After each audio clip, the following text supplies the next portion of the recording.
अस्सलाम वालेकुम, कैसे हैं आप सब? उम्मीद है आप सब खैरियत से होंगे और अल्लाह का शुक्र है हम भी ठीक हैं। और आज मैं जा रही हूँ पेशावर और आज के व्लॉग में आप देखेंगे मेरी पूरी जर्नी कैसी रही और मैं क्यों जा रही हूँ पेशावर। तो ये सब कुछ आज मैं शेयर करूँगी आप लोगों के साथ, कौन-कौन जा रहा है, कौन नहीं जा रहा। तो ये सब देखेंगे आज आप इस व्लॉग में। कराची से पेशावर अगर हम जाएँ तो तकरीबन बाय एयर अगर हम जाएँ तो तकरीबन 2 घंटे लगते हैं, बल्कि 2 घंटे से कम लगते हैं।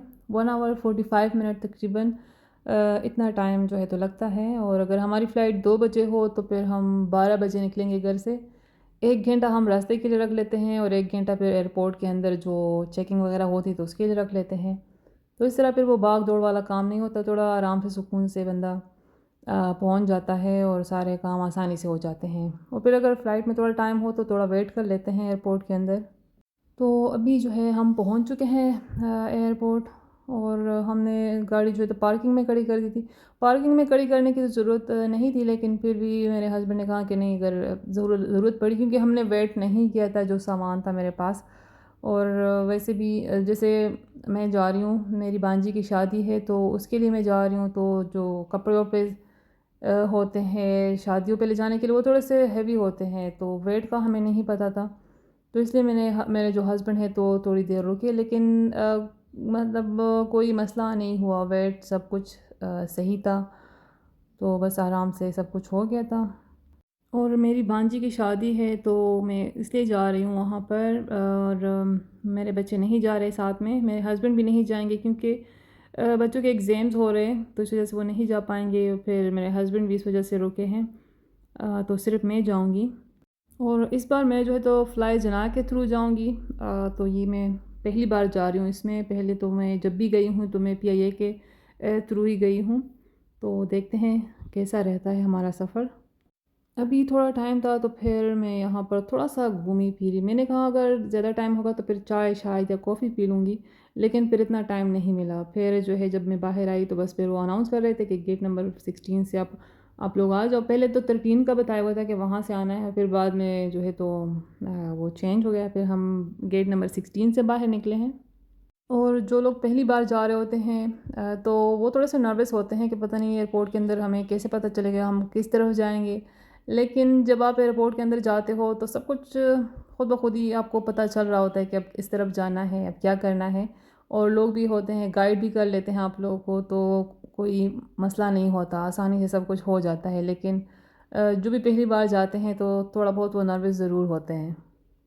और अभी हम जा रहे हैं जहाज़ की तरफ। ये वाला जो आपको नज़र आ रहा है, जो टेल नज़र आ रहा है, ये है हमारा जहाज़, इसमें जाएंगे हम। ये है फ्लाई जना। तो ये कोई इतना बड़ा जहाज़ नहीं था, जो जिस तरह पहले मैं जितनी बार भी गई हूँ तो वो थोड़ा जैसे बड़े जहाज़ होते हैं। 3 रो होते हैं सीट्स के, इसमें 2 रो थे। बस एक साइड पे सीट लगे हुए थे और दूसरी साइड पे, और सेंटर में जो है जो सीट होते हैं वो नहीं थे, तो थोड़ा सा छोटा था जहाज़। और ये मैं बैठी हूँ बिल्कुल जो इमरजेंसी डोर होता है, तो मैं उसके पास बैठी हूँ। जब कोई इमरजेंसी होती है तो फिर उसको ओपन करते हैं, यहाँ से वो स्लाइड जाता है नीचे की तरफ और फिर उसके ज़रिए जो है तो लोग निकलते हैं बाहर।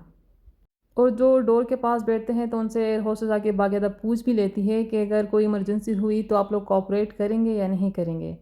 तो ज़ाहिर है फिर हर जो भी होगा कोऑपरेट तो लाजमी करेंगे ही। और इस वक्त जब जहाज़ जाता है ऊपर की तरफ एकदम, तो फिर जो है ना, इस वक्त कान जो है तो बंद हो जाता, कभी बंद हो जाते हैं कभी खुल जाते हैं वो टक करके। ये जब पहाड़ी इलाकों में जब जाते हैं तब भी इस तरह होता है। थोड़ा ऊंचाई पर जब जाते हैं तो वो प्रेशर की वजह से कानों के जो पर्दे हैं ना वो थोड़े से जैसे बंद हो जाते हैं और फिर खुद ब खुद खुल भी जाते हैं। अच्छा, मैं जब भी गई हूँ तो ज़्यादातर मेरा सफ़र रात के वक्त था, और अगर दिन के वक्त भी था तो उस वक्त मैंने मतलब मौसम बिल्कुल क्लियर था, कोई क्लाउड्स जो है इस तरह मैंने नहीं देखे जिस तरह मैंने इस फ़्लाइट में देखे। तो क्लाउड्स मुझे वैसे भी बहुत अच्छे लगते हैं और इस बार तो मैंने खूब इन्जॉय किया क्लाउड्स को। अल्लाह ने मुझे क्लाउड्स के मुख्तलिफ शेप्स दिखाए जो मुझे बहुत अच्छे लगे। अब ये देखें, यूँ लगता है जैसे डॉगी का एक फेस शेप बना हुआ है, नोज़ ही बना हुआ है, इसका माउथ है और एक सर बाकायदा बना हुआ है। तो इस तरह के मुख्तलिफ़ शेप नज़र आए और जो क्लाउड्स के मुख्तलिफ़ फ़ॉर्म है तो वो मैंने देखे, तो उसको मैंने खूब इन्जॉय किया। लेकिन कहीं कहीं पर क्लाउड्स की वजह से जो है तो टर्बुलेंस स्टार्ट हो जाता था, तो फिर वो थोड़ा स्केरी होता था। और अभी आप देखेंगे यहाँ पर फिर एयर होस्टेस ने बातें करना शुरू कर दी ताकि लोगों का ध्यान उस तरफ जाए।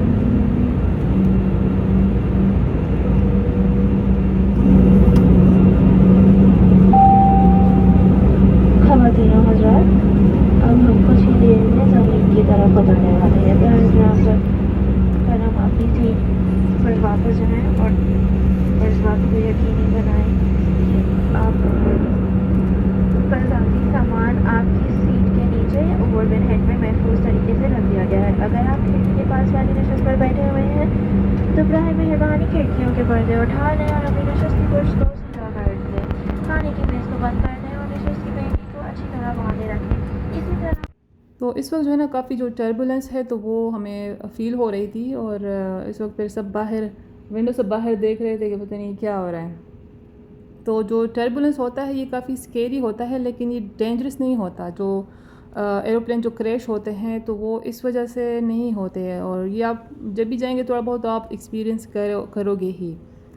थोड़ी देर के लिए होता है फिर सही हो जाता है।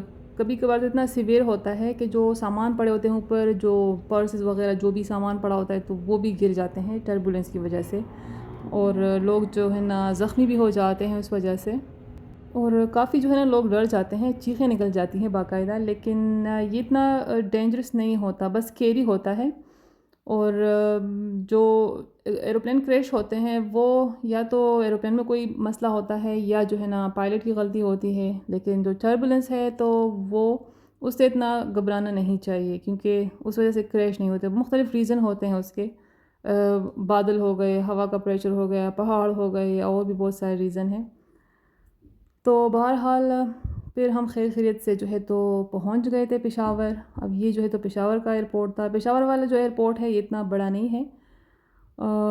वहाँ मुझे इतना टाइम नहीं लगा, बस फ़ौरन से मैंने अपना सामान लिया और मैं बाहर निकल आई। और मेरा जो भांजा है और उसकी वाइफ वो आए थे मुझे लेने के लिए। तो अभी मैं जाऊंगी अपनी सिस्टर के घर। और मेरे भांजे और उसकी वाइफ ने फिर यहाँ से केक लिया, क्योंकि आज मेरी बहन की बर्थडे भी थी। ये जॉन्स डेली है मेरे ख़्याल में, नाम मैंने सही लिया होगा। तो यहाँ से उन्होंने केक लिया और फिर हम रवाना हुए उनके घर की तरफ। उनका घर पेशावर यूनिवर्सिटी के अंदर है। तो अभी हम वहाँ पर जा रहे हैं। और ये भी जो देख रहे हैं तो इस तरह पेशावर के रोड्स और वहाँ का जो व्यू है तो अभी आप वो देख रहे हैं। और जो शादी है वो मेरी दूसरी सिस्टर है जो कनाडा से आई हुई है, तो वो शादी सवाबी में होगी। अभी मैं पेशावर में हूँ। यहाँ पर आज जो है ना ढोलकी थी, पेशावर में ही थी। हॉल में जाना था हमें। और बाकी जो अरेंजमेंट है शादी की वो सारी घर पर ही होंगी। बारात और मेहंदी, जितनी भी मेहंदियाँ हैं, निकाह वगैरह सब कुछ घर में होगा। तो बाकी के सारे दिन मैं अपनी उस वाली सिस्टर जो जहाँ पर शादी है तो वहाँ गुजारूँगी। जी, केक उन्होंने लिया था, मेरे भांजे ने लिया था अपनी अम्मी के लिए। फ्लावर भी ले लिए थे साथ में। और बस उन्होंने चाय शाय बना ली थी। फिर हमने चाय पी है यहाँ पर। और फिर उन्होंने वो तंदूर वाली जो रोटी है ना वो दी। और साथ में जो है तो साग था। उसने कहा कि मैंने साग इसलिए बनाया कि आप लोगों ने काफ़ी अरसे से नहीं खाया होगा। और बिल्कुल ऐसे ही था।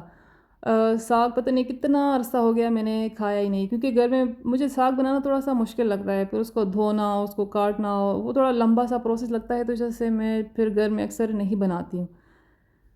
तो यहाँ पर आकर जब मैंने वो साग खाना शुरू किया तो मुझे इतना मज़े का लगा। उसके ऊपर बटर जो है तो वो मक्खन जो होता है वो डाला हुआ था, जो घर का बना हुआ मक्खन। और ये तंदूर की रोटी ये मुझे इतनी पसंद है, इतनी मतलब इसके सामने पिज़्ज़ा बर्गर कुछ भी, मतलब उनकी फिर कोई हैसियत नहीं। मुझे बहुत ज़्यादा पसंद है इसका टेस्ट।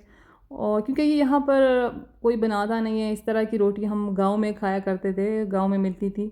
तो जब मैं गई तो मैंने बस साग खाया इस रोटी के साथ, पूरी रोटी मैंने खा ली। और कौरमा था लेकिन वो तो मैंने नहीं खाया, बस साग इतना मज़े का मुझे लगा। और फिर जो है फिर हम बाहर लॉन में गए। ये इनका लॉन है। तो बस फिर हम यहाँ पर बैठे।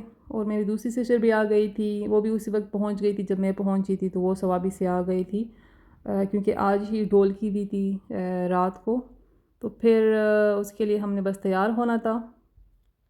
तो थोड़ी देर जो है हम यहाँ पर बैठे, हमने एंजॉय किया। यहाँ पर उन्होंने एक शेड सा बनाया हुआ है, उसके अंदर इसके नीचे जो है तो इस तरह जो कट होते हैं, कट हम कहते हैं पश्तो में, जो गांव में लोग इस्तेमाल करते हैं घरों में बैठने के लिए, लेटने के लिए, सोने के लिए मतलब। तो वो एक लुक वो भी दिया हुआ है, वो भी रखे हुए हैं साथ में। और इस तरह का जो शेड है ना, जब बारिश हो रही होती है ना हल्की हल्की सी, और जब यहाँ बैठते हो तो बड़ा अच्छी सी एक साउंड आती है, बहुत अच्छा लगता है। और बच्चों के लिए यहाँ भी कुछ झूले वूले लगाए हुए हैं। और मौसम जो है तो काफ़ी अच्छा था, बिल्कुल भी गर्मी जो है तो महसूस नहीं हो रही थी।